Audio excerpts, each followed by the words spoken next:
पप्पू यादव जिस संस्कृति से आए हैं उसी संस्कृति से लगता है कि पप्पू यादव सबको देखते हैं। और पहले तो जो उनके ये विचार हैं उनको अपने घर में पहले अपनी धर्म पत्नी से ही पूछना चाहिए, क्योंकि वो भी राजनीति में है। ये विचार अगर उनके मन में है तो आखिर ये घटनाएं कहाँ हुई हैं, ये तो बताएंगे पप्पू यादव ही। महिलाओं को इस प्रकार का, उनके बारे में इस प्रकार का विचार रखना, ये उनकी संस्कृति हो सकती है, लेकिन हमारी संस्कृति है कि हम महिला को लक्ष्मी, दुर्गा और सरस्वती के रूप में पूजते आए हैं और पूजते रहें।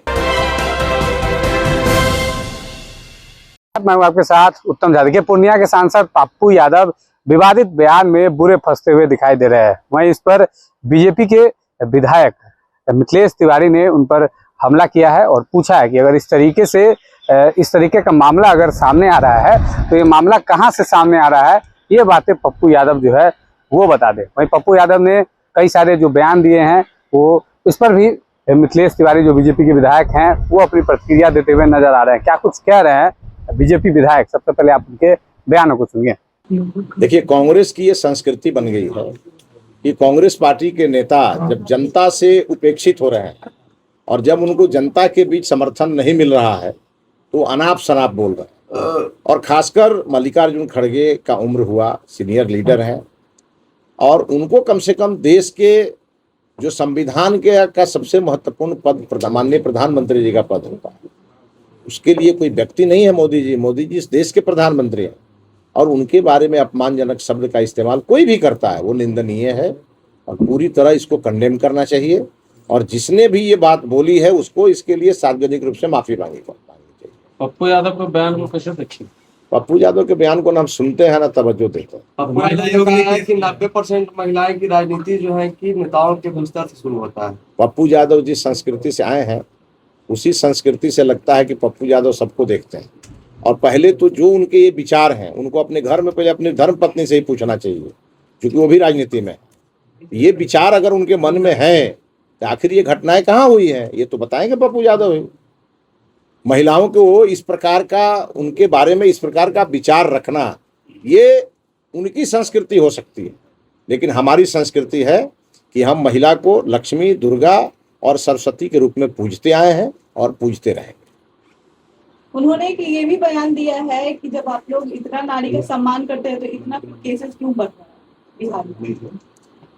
अब इसके लिए सरकार जन जागरण चला रही है। माननीय प्रधानमंत्री जी संसद में खड़ा होकर बोलते हैं नारी शक्ति वंदन, नारी के शक्ति का आपको वंदन करना चाहिए। अब ये इन सब भाषाओं का प्रयोग हमारे सब नेता करते हैं और यह जो विपक्ष है उसको पता नहीं लगता है कि हमारी ही कुर्सी मत चली जाए, इस डर से वो डरे रहते हैं। और यही कारण है कि विपक्ष ने इस महत्वपूर्ण विधेयक का समर्थन नहीं किया। कल सम्राट चौधरी दिल्ली में प्रधानमंत्री से मुलाकात के बाद पटना लौटे, उसके बाद आज कैबिनेट की पहली बैठक है। देखिए, माननीय सम्राट चौधरी जी बिहार में जब से मुख्यमंत्री बने बिहार की जनता में काफ़ी खुशी है और इस बात की खुशी है कि माननीय नीतीश कुमार जी ने जो 20-21 वर्षों में बिहार को आगे बढ़ाया है उसको और आगे लेके सम्राट जी जाएंगे। सम्राट जी चूंकि कई बार मंत्री रह चुके हैं, एक अनुभवी नेता हैं, एक मजबूत नेता हैं। अभी गृह मंत्री बने तो उनकी बहुत प्रशंसा हुई, उनको बुलडोजर की भी संज्ञा दी गई। तो सम्राट जी से लोगों की बहुत अपेक्षाएं हैं और माननीय सम्राट जी अच्छा करेंगे, ऐसा मेरा भी विश्वास है।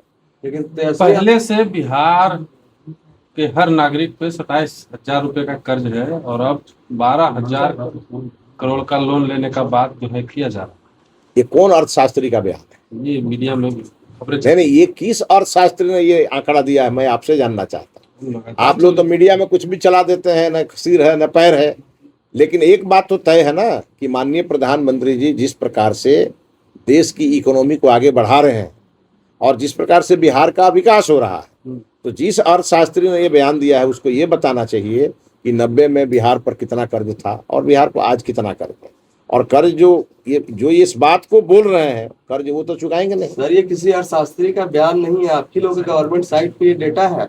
अच्छा, आप एक चीज बताइए कि जितने भी सरकार काम करती है, कभी वर्ल्ड बैंक से लोन लेती है, कभी कई प्रकार की संस्थाएं जिससे लोन देती है सरकार और देती है, अपना रेवेन्यू जनरेट करने का प्रयास ही नहीं करती। अपना रेवेन्यू में तो आप एक बार कहेंगे जो शराब क्यों बंद हो गया, आप तो यही कहेंगे ना। नहीं, बहुत लेकिन जब हमारी सरकार, अब बिहार में एक बात है कि जब झारखंड बटा तो बिहार के बारे में यही कहा जाता था कि यहाँ केवल आलू है और लालू है, यही कहा जाता था। तो ये तो सब लोग मानते थे कि बिहार में रेवेन्यू जनरेट करने का कोई उपाय नहीं है।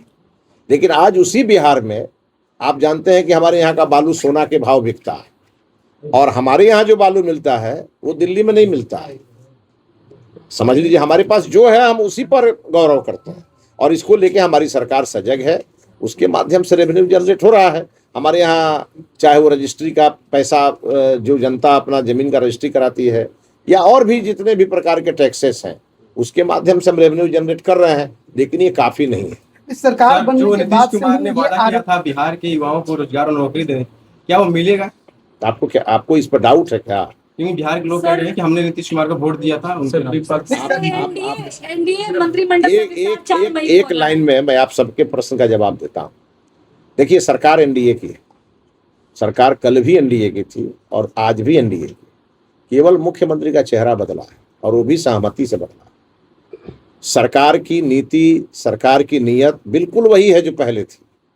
व्यक्ति बदले हैं, और ज्यादा उम्र के कारण व्यक्ति बदले हैं। माननीय नीतीश कुमार जी की भी इच्छा थी कि नेतृत्व परिवर्तन हो, और जब नेतृत्व परिवर्तन हुआ है तो पहले जो स्पीड था उससे ज़्यादा तेज चलने की जरूरत है, और हमारी सरकार चलेगी। जितने वादे हमारी सरकार ने किए हैं, तमाम वादे पूरे किए जाएंगे, इसी को डाउट नहीं होना चाहिए। लेकिन अभी छठी भी नहीं हुआ है सरकार का। अभी सरकार के ओथ लेने के बाद अभी छठी भी नहीं हुआ है, तो थोड़ा इंतजार करिए, है ना। आपको बहुत अच्छे परिणाम मिले। नहीं, आप कह रहे हैं कि छठी भी नहीं हुआ, लेकिन अपराधी सम्राट हो गए हैं ना। आपने कहा कि सरकार का अभी छठी भी नहीं हुआ, लेकिन राजद वाले कहते हैं तो अपराधी तो अब सम्राट हो गए हैं। आपको लगता है कि बिहार के 14 करोड़ लोगों का परसेप्शन आरजेडी वाले तय करेंगे? आरजेडी वाले परसेप्शन 1 मिनट के लिए मीडिया में बना सकते हैं, लेकिन जनता में नहीं बना सकते हैं। परसेप्शन क्रिएट कर वो नहीं कर सकते हैं। वो तो ये भी कह रहे हैं सर, जनता ने दरबार से मुख्यमंत्री आए। अच्छा, तो वो राबड़ी जी को कहाँ से बनाए थे? राबड़ी देवी को कहाँ से बनाए थे? हमारे माननीय मुख्यमंत्री सम्राट चौधरी जी चुनाव जीत के आए हैं, बड़े मार्जिन से जीत के आए हैं तारापुर से, और एक बार ही गए थे चुनाव क्षेत्र में, फिर गए नहीं। वहां की जनता ने जिता के भेज दिया। और जो यहाँ मूर्ख कह रहा है कि वो पिछले दरवाजे से आए हैं, उनके बुद्धि पर हमको तरस आता है। अब तो कोई राजनीतिक में नौवीं फेल नहीं ना कहेगा। क्या नहीं कहेगा तेजस्वी यादव को? 7वीं फेल मुख्यमंत्री नहीं, तेजस्वी यादव सर्टिफिकेट लाए ना, जो सर्टिफिकेट सम्राट जी के पास है, ले आए वो भी। सर नवंबर में जनता ने आपको वोट दिया, नवंबर से अभी तक जो है 6 महीने हो चुके हैं। आप कह रहे हैं छठी नहीं हुआ। नहीं, आप हर 6 महीना में चेहरा बदलिएगा, उसका जिम्मेवार आप एक चीज बताइए, जनता ने आपको कहा है कि काम नहीं हो रहा है? जनता ने कहा है? मैं जनता का प्रतिनिधि हूँ, मैं बोल रहा हूँ आपको। आपके पास पैसा नहीं है, आपको क्या बात कर रहे हैं भाई आप? सारा काम आप नहीं, चलिए मैं आज सुनिए, पेंशन नहीं मिल रहा। अरे रुकिए, मैं आज आया हूँ बिहार, और भारत सरकार से, बिहार सरकार के माध्यम से 6 करोड़ की योजना लेके आया मैं अपने कंस्टिट्यूएंसी के लिए। ये बात जो है ना, ये राजा रानी की कहानी बंद कर दीजिए। अच्छा छोड़िए, आप मंत्री बनने जा रहे हैं, उस पे क्या कहें? हम भाजपा के संतरी हैं और संतरी ही रहेंगे। बीजेपी में सब कुछ ठीक है? बीजेपी में कुछ भी गड़बड़ नहीं है। सरकार जब से ये नई बनी है, कहा जा रहा है कि विजय सिन्हा जी के आदेशों और फैसलों को लगातार पलटा जा रहा है। अरे कोई ना किसी शर्मा का फैसला होता है, ना किसी वर्मा का फैसला सरकार का होता है। शराबबंदी पर क्या है कि नहीं? सुनिए, जो विजय सिन्हा जी ने फैसले किए होंगे बिहार के हित में किए होंगे, जो सम्राट चौधरी जी ने फैसले किए होंगे वो बिहार के हित में किए होंगे। फैसला में आप लोगों को लगता होगा, तो जिस समय हड़ताल थी, उस हड़ताल को रोकने के लिए माननीय विजय सिन्हा जी ने कड़े फैसले लिए। आज वो सब मान गए होंगे, माननीय सम्राट जी ने बहाल कर दिया होगा। इसमें आप लोग जो ये चला रहे हैं कि विजय सिन्हा जी के फैसले को सम्राट जी ने बदल दिया, ये बेकार बात है, निराधार है। दोनों बहुत अच्छे मित्र हैं। माननीय सम्राट जी और विजय सिन्हा जी के संबंध बहुत मधुर हैं, और उन दोनों के संबंधों के बीच का फेविकोल मैं हूँ। लेकिन उनका सिक्योरिटी हटा दिया गया सर। सिक्योरिटी कहाँ हटा दिया गया भाई? कल तक वो मुख्यमंत्री, सुनिए एक बात ध्यान रखिए, कल तक वो उप मुख्यमंत्री। आपने सुना कि बीजेपी विधायक ने क्या कुछ कहा है। उनसे ये भी पूछा है कि उनकी पत्नी सांसद कैसे बन गई। ये बात भी पप्पू यादव बताए। धन्यवाद।